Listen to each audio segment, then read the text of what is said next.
അല്ല, മമ്മൂക്കാനെ role model എല്ലാവരും ആക്കും, ഞാൻ മാത്രമൊന്നുമല്ല.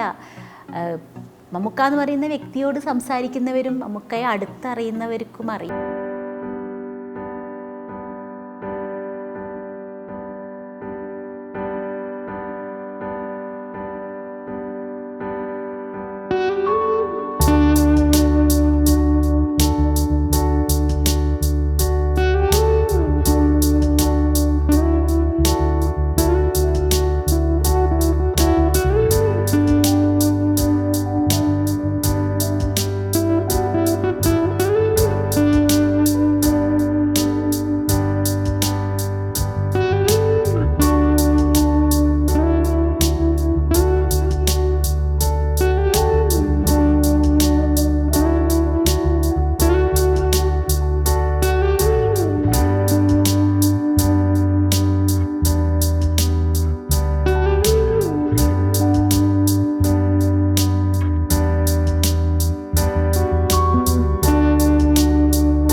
കഥാപോത്തൻ കമൽഹാസൻ്റെ കൂടെയൊക്കെ ഒന്ന് അഭിനയിക്കാൻ പറ്റി. അന്നൊന്നും സിനിമാ നടിയുടെ ഒരു സീരിയസോ സിനിമാ നടി ആവണമെന്നൊന്നും വിചാരിച്ചിട്ടില്ല, ഇഷ്ടമുണ്ടായിരുന്നു, അത്രേ ഉള്ളൂ. പിന്നെ എന്തുമാത്രം മുമ്പോട്ട് പോകുമെന്ന് വിചാരിച്ചിട്ട് 30 വർഷമൊന്നും ആവുമെന്ന് ഒരിക്കലും നമ്മൾ സ്വപ്നം പോലും കാണാത്ത കാര്യമാണ്. അപ്പോൾ അതുകൊണ്ട് അങ്ങനെ മുമ്പോട്ട് പോയതാണ്. അങ്ങനെ അത് കഴിഞ്ഞു, 2 കഴിഞ്ഞു, 3 കഴിഞ്ഞപ്പോഴൊക്കെ കൊള്ളാലോ സംഭവം, അത്യാവശ്യം കാശൊക്കെ കിട്ടുന്നുണ്ട്. പക്ഷെ നല്ല കഥാപാത്രങ്ങളൊന്നും കിട്ടിയിട്ടില്ല, ഒക്കെ കൂട്ടുകാരി വന്ന ട്രാക്ക് അങ്ങനെ ആയതുകൊണ്ടാണ് പറ്റിയത്. സിനിമാ നടി ആവണമെന്ന് ഉദ്ദേശിച്ചൊരു നല്ലൊരു നായികയായിട്ടോ സെക്കൻഡ് ഹീറോയിനായിട്ടോ ഒന്നല്ല വന്നത്, വെറുതെ ഒന്ന് മുഖം കാണിക്കാമെന്ന് വെച്ച് കൂട്ടുകാരിയായി. അപ്പോൾ കിട്ടിയ ട്രാക്ക് മുഴുവൻ ഫ്രണ്ടിൻ്റെ റോളുകളാണ്. ഗോഡ് ഫാദർ, എന്നോട് ഇഷ്ടം കൂടാമോ. അപ്പോൾ ഈ നമുക്ക് പറഞ്ഞു തരുന്നത് നമ്മൾ നന്നായി ചെയ്യുന്നു, പിന്നെ നമ്മൾ ഇതിൻ്റെ ഈ ബുക്കും പിടിച്ച് പുറകെ നിൽക്കുന്നു എന്നുള്ളൊരു ചോദ്യം നമ്മുടെ മനസ്സിൽ തന്നെ വന്നു. അപ്പോഴാണ് ഈ ചാനൽസൊക്കെ കുറേ വന്നത്. അപ്പം മിനി സ്ക്രീനിൽ നല്ല ഗ്യാപ്പ് ഉണ്ടായിരുന്നു, നല്ല നല്ല കഥാപാത്രങ്ങൾ ചെയ്യാം, അഭിനയിക്കാം നമുക്കെന്ന് തോന്നി. അങ്ങനെ കുറച്ച് കാലം കുറേ നല്ല നല്ല സീരിയലുകളൊക്കെ ചെയ്തു. ഏഷ്യാനെറ്റ് കുറേ നല്ല നല്ല സീരിയൽ ചെയ്തു. ലാസ്റ്റ് ഞാൻ ചെയ്ത സീരിയൽ 10 വർഷം മുമ്പ് അൽഫോൺസാമ എന്ന് പറഞ്ഞൊരു സീരിയലായിരുന്നു ഏഷ്യാനെറ്റിൽ ചെയ്തത്. ഒരു കന്യാസ്ത്രീ, അതായത് വില്ലത്തി ഒരു കന്യാസ്ത്രീയുടെ ഒരു റോളായിരുന്നു. നല്ലൊരു സീരിയലായിരുന്നു അത്. അതാണ് ഞാൻ ലാസ്റ്റ് ചെയ്ത സീരിയൽ. അപ്പോൾ 10 വർഷം മുമ്പാണ് ഞാൻ സീരിയൽ ചെയ്തത്. പിന്നെ ഞാൻ സീരിയൽ ചെയ്തിട്ടില്ല, പിന്നെ സിനിമയാണല്ലോ. അപ്പോൾ ഇങ്ങനെ സീരിയൽ ചെയ്ത് ഇടയ്ക്ക് ഒരു പടം കിട്ടും, സത്യനന്ദിക്കാടിൻ്റെ ഒരു പടം കിട്ടും, വീണ്ടും ചില വീട്ടുകാര്യങ്ങൾ. പിന്നെ കുറച്ച് കഴിയുമ്പോൾ വേറെ ആരെങ്കിലും ഒരു പടം കിട്ടും. പിന്നെ സത്യനന്ദിക്കാണ്ട് ഒരു അന്നൊക്കെ സത്യേട്ടൻ്റെ പടത്തിലാണ് എനിക്ക് കുറച്ച് നല്ല റോളുകൾ എപ്പോഴെങ്കിലും കിട്ടിത്തുടങ്ങിയത്. അത് കഴിഞ്ഞ് പിന്നെ സിനിമ അങ്ങനെ കിട്ടുമെന്നോ സിനിമയിൽ നല്ല കഥാപാത്രങ്ങൾ ചെയ്യാൻ പറ്റുമെന്നൊന്നും എനിക്കൊരു തീരെ വിശ്വാസമില്ലായിരുന്നു. നല്ല കോമ്പറ്റീഷൻ ഫീൽഡാണല്ലോ ഈ സിനിമ എന്ന് പറയുന്നത്. മിനി സ്ക്രീൻ ആണെങ്കിൽ വലിയ പ്രശ്നവുമില്ല. അപ്പോൾ അങ്ങനെ ഇരിക്കുമ്പോഴാണ് പെട്ടെന്നൊരു ഗ്യാപ്പിന് ശേഷം സിനിമയിൽ നിന്നുള്ളൊരു ഗ്യാപ്പിന് ശേഷം എനിക്ക് പെട്ടെന്നൊരു ബ്രേക്ക് വന്നതാണ് പോക്കിരി രാജ എന്ന് പറയുന്ന സിനിമ, മമ്മൂക്കായുടെ പടം.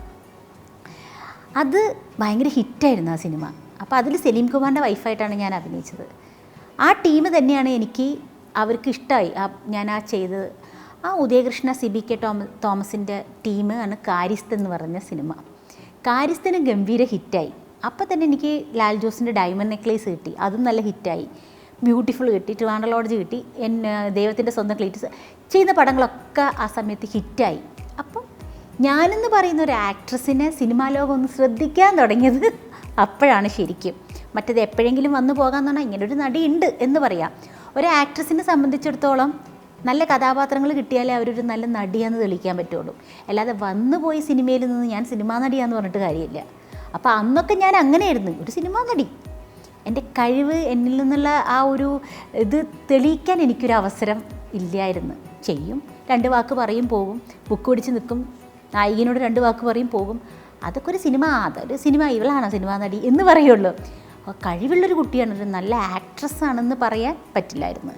പക്ഷെ അത് നമ്മളിലുള്ള കഴിവിനെ തെളിയിക്കണമെങ്കിൽ നമുക്ക് നല്ല റോള് കിട്ടിയാൽ മാത്രമേ നമുക്ക് തെളിയിക്കാൻ പറ്റുള്ളൂ. അങ്ങനെ കിട്ടിയതാണ് പിന്നെ പോക്കിരി രാജയ്ക്ക് ശേഷമുള്ള VK പ്രകാശിൻ്റെ പടവും ഉദയകൃഷ്ണ CBK തോമസിൻ്റെ പടവും ബെന്നി പി നായർ അമ്പലത്തിൻ്റെ പടം. അങ്ങനെ ഒരുപാട് നല്ല ഡയറക്ടേഴ്സിൻ്റെയും നല്ല സ്ക്രിപ്റ്റ് റൈറ്റേഴ്സിൻ്റെയും കീഴിൽ എനിക്ക് വർക്ക് ചെയ്യാൻ തിരിച്ചു വരവിന് പറ്റി.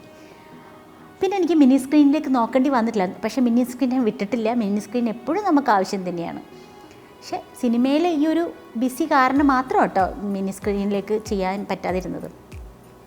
പിന്നെ നമ്മളെ തേടി വരാൻ തുടങ്ങി. പിന്നെ തെസ്നിക്ക് പറ്റിയ റോളുണ്ടെന്ന് ഇങ്ങോട്ട് ചോദിച്ച് വരുന്ന ഒരു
തന്നിരിക്കുക, നിങ്ങൾ അങ്ങ് തകർത്തോ, ഞങ്ങളതെന്താണെന്ന് വെച്ചാൽ ചെയ്തോളാം. കാരണം ഇന്ന് ഫിലിമില്ല.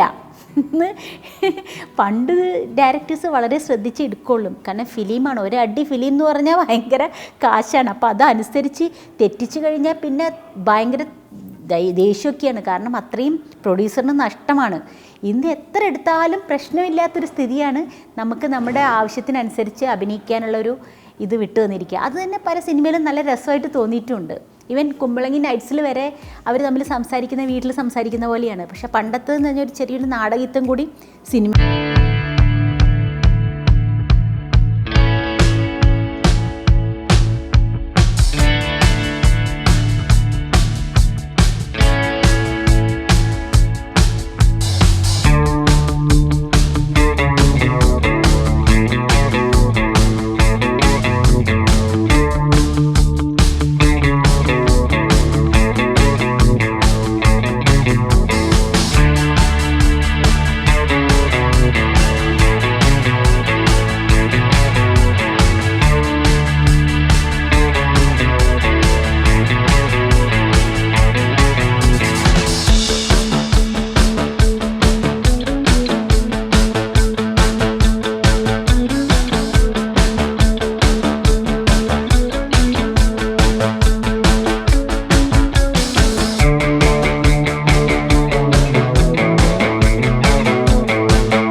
കുടുംബ സദസ്സുകൾ കാണുന്നതാണ്. അവിടെ കൂടുതലും നമ്മുടെ ഫാമിലി ശ്രദ്ധിക്കുന്നത് എന്താണ്?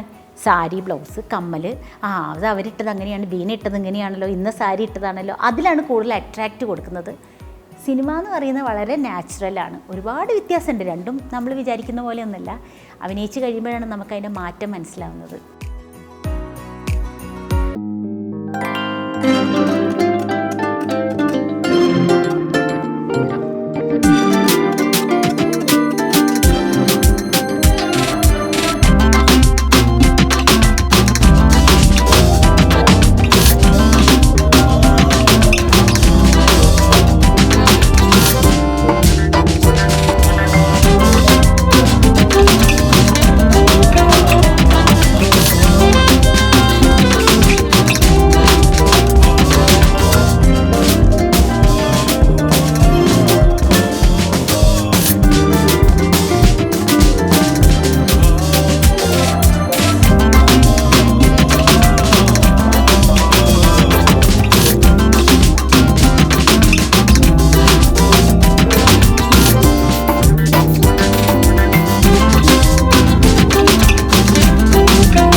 ടൈപ്പ് ക്യാരക്ടർ എന്നെ സംബന്ധിച്ചിടത്തോളം ഞാൻ കാര്യസ്ഥലിൽ സെർവൻ്റായിട്ടാണ് അഭിനയിച്ചത്. പക്ഷെ ആ സെർവൻ്റ് ക്യാരക്ടറിനൊരു ലൈഫ് ഉണ്ടായിരുന്നു. എന്നുവെച്ചാൽ എനിക്കൊരു ജോഡി ഉണ്ടായിരുന്നു, ഞങ്ങൾക്കൊരു പാട്ട് സീൻ ഉണ്ടായിരുന്നു, ഞങ്ങളുടെ കല്യാണം ഉണ്ടായിരുന്നു ഒക്കെ. പിന്നെ ഞാൻ അഭിനയിച്ചൊരു പ്രോസ്റ്റിറ്റ്യൂട്ട് ക്യാരക്ടറാണ്. അത് അഭിനയിച്ചത് ട്രിവാൻഡ്രം ലോഡ്ജിൽ. അതും ഭയങ്കര ലൈഫുള്ളൊരു ക്യാരക്ടറായിരുന്നു. വെറുതെ പണ്ടൊക്കെ അങ്ങനത്തെ ഒരു ക്യാരക്ടർ എന്ന് പറയുമ്പോൾ എക്സ്പോസ് ചെയ്ത് അഭിനയിക്കുന്ന ഇപ്പോൾ കാലഘട്ടമാണ് നമ്മൾ കണ്ടിട്ടുള്ളത്. ഒരു പ്രോസ്റ്റിറ്റ്യൂട്ട് ക്യാരക്ടർ എന്ന് പറയുന്നത് പണ്ട് സീമ ചേച്ചിയോ അല്ലെങ്കിൽ ശുഭ അവരങ്ങനെ പോലത്തെ ആർട്ടിസ്റ്റുകളൊക്കെ അഭിനയിക്കുമ്പോൾ അവരുടെ ഡ്രസ്സിങ്ങിൽ തന്നെ ആ ഒരു ബോഡി ലാംഗ്വേജും ഡ്രസ്സിങ്ങൊക്കെ തന്നെ അതാണ്. പക്ഷേ വി കെ പ്രകാശ് എൻ്റെ അടുത്ത് പറഞ്ഞിരിക്കുന്ന ആ റോളാണെങ്കിലും വളരെ അടുക്കൊടുക്കുള്ള പ്രോസ്റ്റിറ്റ്യൂട്ടാണ്.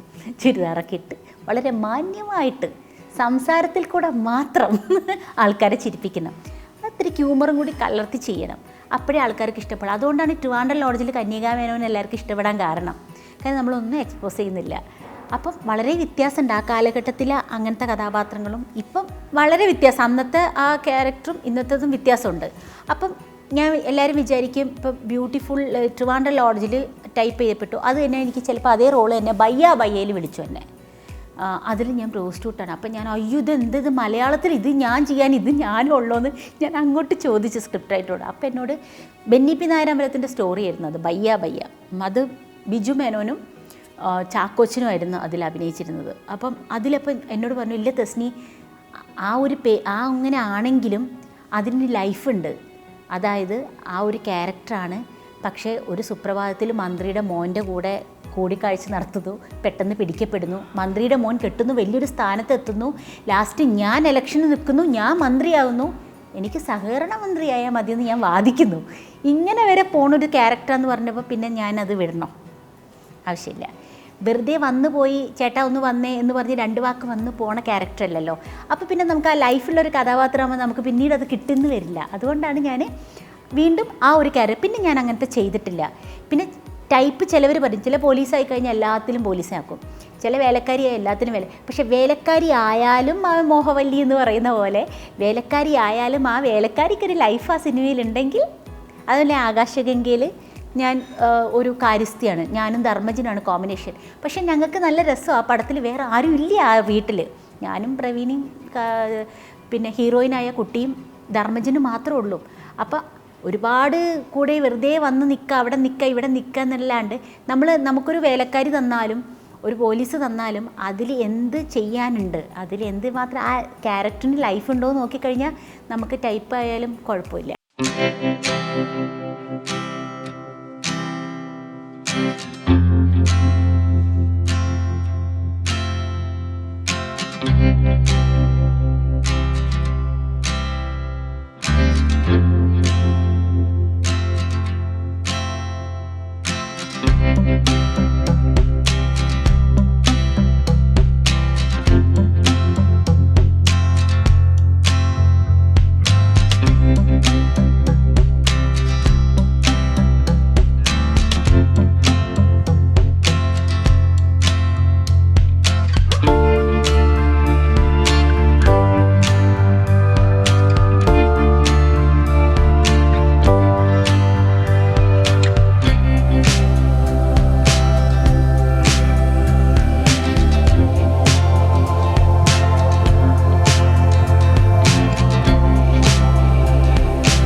അല്ല ഇനിയിപ്പോൾ വരാനുള്ളതെന്ന് പറഞ്ഞാൽ ബാങ്ക് എന്ന് പറഞ്ഞ സിനിമയാണ് VK പ്രകാശിൻ്റെ മോള് ഡയറക്റ്റ് ചെയ്ത കാവ്യ. അതൊരു നല്ല സബ്ജക്റ്റാണ്, അത് മിക്കവാറും അവാർഡിനൊക്കെ പോണ ഒരു മൂവിയാണ്. അപ്പോൾ പിന്നെ ഞാൻ മക്കന എന്ന് പറഞ്ഞൊരു സിനിമ അഭിനയിച്ചു കഴിഞ്ഞു, അത് റിലീസായി, പക്ഷെ അത് പനോരമയ്ക്കൊക്കെ പോയി, അത് ഗോവ ഫെസ്റ്റിവലിന് തിരഞ്ഞെടുത്ത്, അങ്ങനെ കുറേ നല്ല ഇതൊക്കെ കിട്ടി. അത് നല്ലൊരു ക്യാരക്ടറായിരുന്നു. പിന്നെ ഇനി മക്കനയിൽ ഞാൻ ചെയ്ത ക്യാരക്ടർ, അതായത് അത് ഒരു ഹിന്ദു മുസ്ലിം ഫാമിലിയാണ്. അതായത് ഇന്ദ്രൻ സേട്ടനും സജിത മഠത്തിനും ഒരു ഹിന്ദു ഫാമിലിയാണ്, അവരുടെ മോള് ഹിന്ദു കുടുംബത്തിൽപ്പെട്ടൊരു കുട്ടി, ഞങ്ങൾ മുസ്ലിം ഫാമിലി. ഞാനും എൻ്റെ ഹസ്ബൻഡായിട്ട് അഭിനയിക്കുന്ന ആൾ സന്തോഷ് കീഴാറ്റൂരാണ്. അപ്പോൾ പുള്ളി ഞങ്ങൾ ഭയങ്കര ഓർത്തഡോക്സ് ഫാമിലിയാണ്. പുള്ളി ഭയങ്കര സോഷ്യൽ മൈൻഡായൊരു വലിയൊരാളാണ്, ഇവിടുത്തെ പള്ളിയിലൊക്കെ വലിയൊരാളാണ്, മുസ്ലിം ഫാമിലിയിൽപ്പെട്ടത്. ഞാൻ ഭയങ്കര ഓർത്തഡോക്സാണ്. അപ്പോൾ എൻ്റെ മോൻ ഈ കുട്ടിയെ കല്യാണം കഴിച്ച് കൊണ്ടുവരുന്നതാണ്. അപ്പം മതപരിവർത്തനം നടത്തണം, ഞാൻ നിർബന്ധിക്കുകയാണ്, പൊന്നാനി കൊണ്ടുപോയി മുസ്ലിം ആക്കിയാലേ ഇവളെ ഞാൻ എൻ്റെ മരുമോളായിട്ട് അംഗീകരിക്കുകയുള്ളൂ എന്ന്. അപ്പം അത്രയും ലാളിച്ച് വളർത്തിയ അച്ഛനും അമ്മയും സജിതാ മഠത്തിൽ ഇന്ദ്രൻസിൻ്റെ ആ വേദന, ആ പടം ഭയങ്കര ത്രെഡ്, നല്ലൊരു സ്റ്റോറിയാണ്. അത് പുറത്ത് ഔട്ട്പുട്ട് വന്നപ്പം അത് കുറച്ച് പേരൊക്കെ കണ്ടിട്ടുള്ളൂ, പക്ഷേ അത് ഒരുപാട് ഫിലിം ഫെസ്റ്റിവലിനും ഒരുപാട് ഗോവ ഫിലിം ഫെസ്റ്റിവൽ പനോരമയ്ക്കൊക്കെ തിരഞ്ഞെടുത്തൊരു മൂവിയായിട്ട് മാറി. അപ്പോൾ അങ്ങനത്തെ ഒരു പടത്തിൻ്റെ ഭാഗമാകാൻ പറ്റി. അതേപോലെ തന്നെയാണ് ഈ ബാങ്ക് എന്ന് പറഞ്ഞ സിനിമയും ഇതേപോലെ ഫെസ്റ്റിവലിന് പോകുന്ന ഒരു മൂവിയാണ്. പിന്നെ ഇനി ഞാൻ ചെയ്യാൻ പോകുന്ന പടം എന്ന് പറയുന്നത് സേതു സംവിധാനം ചെയ്യുന്ന, പണ്ട് പൃഥ്വിരാജ് അഭിനയിച്ച ചോക്ലേറ്റ് എന്ന് പറയുന്നൊരു സിനിമയുണ്ട്, അതിൻ്റെ സെക്കൻഡ് പാർട്ട് എന്ന് വെച്ചാൽ സ്റ്റോറി, കോളേജും ആർട്ടിസ്റ്റുകളൊക്കെ വ്യത്യാസമുണ്ട്. അപ്പം അതിൽ നല്ലൊരു ക്യാരക്ടർ ഞാൻ ചെയ്യുന്നുണ്ട്. അതാണ് ഇനിയിപ്പോൾ പറഞ്ഞു വെച്ചിട്ടിരിക്കുന്ന പടം. ഇനി എനിക്ക് അറിഞ്ഞൂടെ എന്തൊക്കെ സംഭവിക്കാൻ പോകണമെന്ന്. For more filmy news and entertainment news, subscribe to Celluloid Online.